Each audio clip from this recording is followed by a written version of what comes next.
प्राचीन काल में सत्यव्रत नाम के एक राजा रहते थे। वह प्रतिदिन पूजा पाठ किया करते थे। उनके पास किसी भी चीज़ की कोई कमी नहीं थी। वह धन दौलत से लेकर हर प्रकार की सुविधा में समृद्ध थे।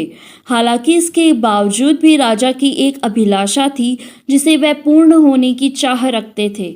दरअसल राजा सत्यव्रत को किसी प्रकार से स्वर्गलोक जाने की इच्छा थी। वह अपने जीवन में कम एक बार स्वर्गलोक के सौंदर्य को देखना चाहते थे, लेकिन उन्हें इसका मार्ग पता ही नहीं। इधर दूसरी तरफ ऋषि विश्वामित्र अपनी तपस्या के लिए घर से बाहर निकले।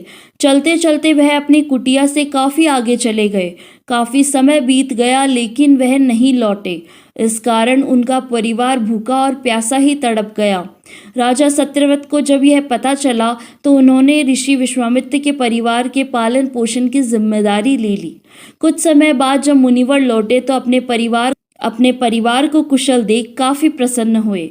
उन्होंने पूछा कि उनकी अनुपस्थिति में किसने उनकी देखभाल की। इस पर ऋषि के परिवार वालों ने बताया कि राजा ने उनके पालन पोषण की जिम्मेदारी उठाई। यह सुनकर ऋषि विश्वामित्र तुरंत राजमहल पहुंचे और राजा से मुलाकात की। वहां पहुंचकर उन्होंने सबसे पहले महाराज को धन्यवाद कहा। इस पर राजा ने ऋषि से अपनी इच्छा पूर्ण होने का आशीर्वाद मांगा। राजा की बात सुनकर ऋषि विश्वामित्र ने कहा, बोलिए महाराज, आपको क्या वरदान चाहिए। तब महाराज ने कहा, हे मुनि, मुझे एक बार स्वर्गलोक के दर्शन करने हैं। कृपया करके मुझे वहां जाने का वरदान दे। राजा की बात सुनकर ऋषि विश्वामित्र ने एक ऐसा रास्ता बताया जो स्वर्गलोक की ओर जाता था। यह देख राजा सत्यव्रत बहुत खुश हुए। वह तुरंत उस रास्ते पर चल पड़े और स्वर्गलोक पहुंच गए। यहाँ पहुंचते ही इंद्रदेव ने उन्हें नीचे धक्का दे दिया, जिसके कारण वो सीधे धरती पर जा गिरे। राजा सत्यव्रत ने तुरंत सारी घटना ऋषि विश्वामित्र को बताई। राजा की बात सुनकर ऋषि विश्वामित्र गुस्से से आग बबूला हो उठे। उन्होंने तुरंत सभी देवताओं से इस बारे में बात की और इस समस्याओं का हल निकाला, जिसके बाद राजा के लिए एक नया स्वर्गलोक बनाया गया। नए स्वर्गलोक को पृथ्वी और देवताओं के स्वर्गलोक के बीचों बीच स्थापित किया गया ताकि किसी को परेशानी न हो।